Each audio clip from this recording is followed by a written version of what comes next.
You are now watching the Queen Chioma.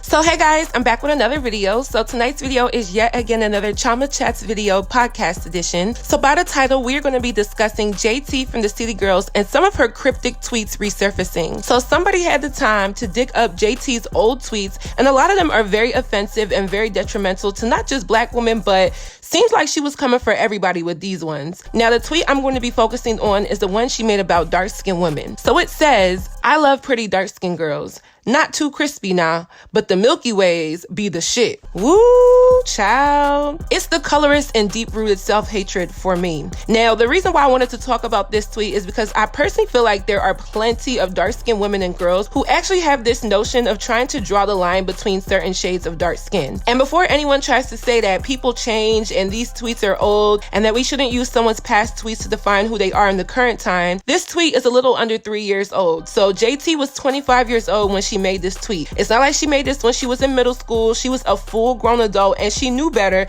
than to tweet something this ignorant and this demeaning. Not to mention her band partner, Carisha, aka Young Miami, definitely received a lot of flack for old tweets resurfacing at the beginning of the City Girls' career. So I feel like JT should have definitely known better. Moving on, I actually feel like it brings about an interesting discussion because, like I said, growing up on the darker end of the spectrum, a lot of girls definitely try to differentiate levels of not being light-skinned. And I feel like this is a prime example of that. So I've broken my video down into two main talking points, so let's get right into this video. So my first point is making dark skin distinctions. I am someone who considers myself brown skinned. I think looking at me, most people would consider me a brown skinned girl. But because I am not light skinned, some of the struggles that come with colorism definitely affects brown skinned girls as well. Now to some people, calling yourself brown skinned is a cop-out to distinguish yourself from not being dark skinned. But I must say, yes, I've been through colorism growing up as a black girl, but sometimes I feel like my struggles or my experiences do not touch the same depth as someone who is actually dark-skinned or just darker than I am. Colorism is not a new phenomenon. It's been happening since the slave days up until today. What I mean by distinction is how people try to say words or phrases to scoop themselves out of dark-skinned ponds to make themselves feel better. I feel like that is what JT was insinuating by saying that she likes the Milky Way dark-skinned girls, but not the crispy dark-skinned girls who would essentially be darker and blacker than her skin color. Other examples of this can be when people say, "Oh, I'm not that dark," or "I'm more brown-skinned than I am dark-skinned," or things of that nature. And I feel like growing up, this was a coping mechanism that many kids, regardless if you were a boy or a girl, would make to shun themselves from believing that they are dark-skinned. And to be honest, as wrong as JT is for this tweet, it's interesting because it's almost sad to know that because dark skin is demonized, especially on women, there are many dark-skinned women who would try their best to make themselves believe that they are not what they are due to insecurity and the social climate of what it means to be a dark-skinned girl. Now, unfortunately for those people who participate in trying to camouflage their dark skin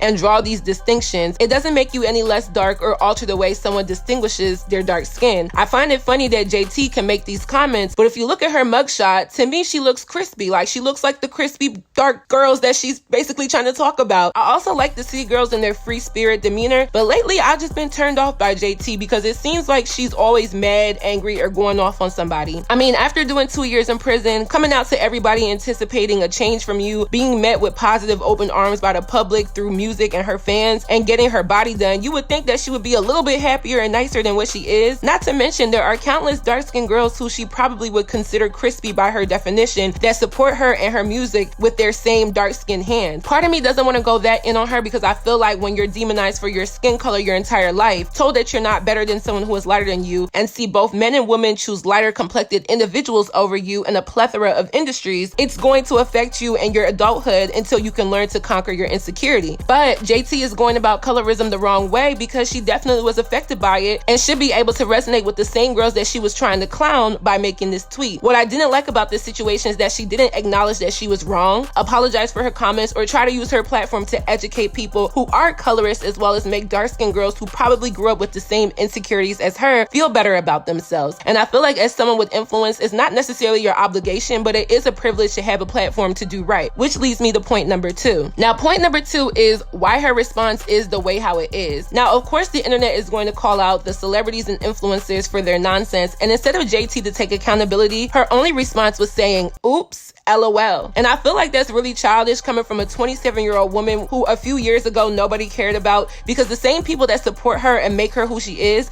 are the same people who can make her irrelevant within the next 6 months. Sometimes it feels like JT forgets that it is Carisha, also known as Young Miami, of the City Girls, who held down the group for her while she was in prison. Had JT been a solo act, I don't think we'd be talking about her or there would be any positive recognition of the City Girls had it not been for Carisha doing what she did. And she also did that while she was pregnant, so much respect to her. But the reason why she is now giving this nonchalant response is because JT now feels that she's better than, I guess you could say, the average dark-skinned girl. Now that she got her body done, new titties, new butt, the best hair and makeup, and I'm pretty sure she got a lot of skin treatments, because there is a difference between what she looked like in her mugshot and the original City Girls look versus what she looks like now. This now yields her to feel holier than thou than your average dark-skinned girl. JT is now desired, and it boosts her head up, because growing up in this generation, dark-skinned girls were not desired or chosen. But now that it's more acceptable and more desirable to be a woman of the darker end, she feels boosted in her confidence. I genuinely think that men would choose JT over Carisha, not necessarily for their skin complexion, but I feel like it does play a part, because being brown and darker skin is kind of in now. And if it's not fully in, it's at least way much more appreciated than it was 5 or 10 years ago when we were all kids. I asked a lot of my homeboys, and they all have this underlying desire for a girl like JT,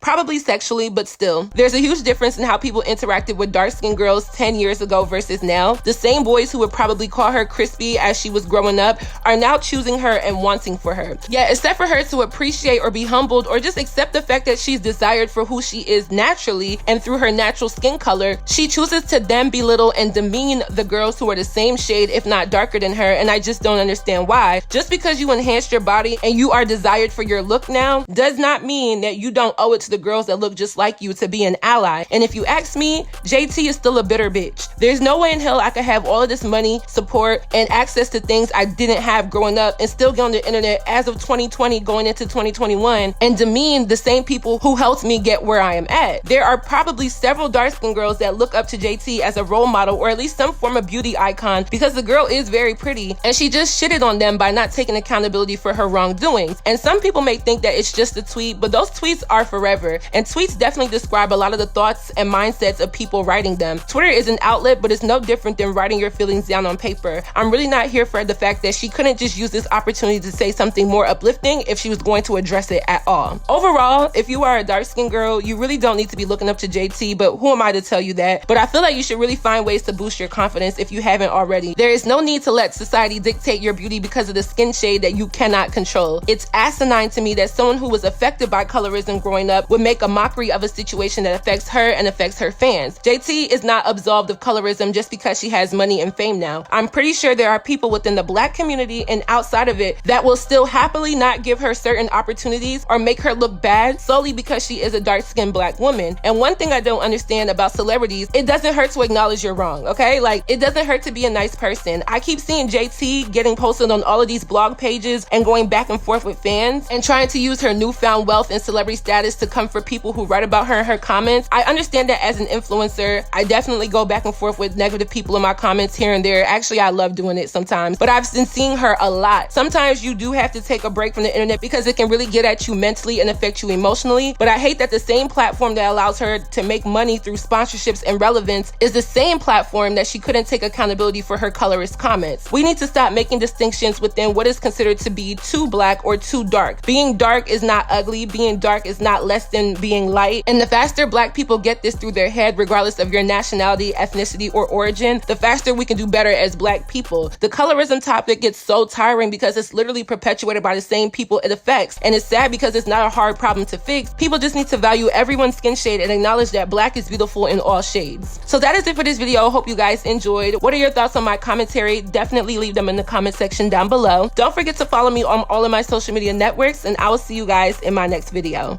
Bye, guys.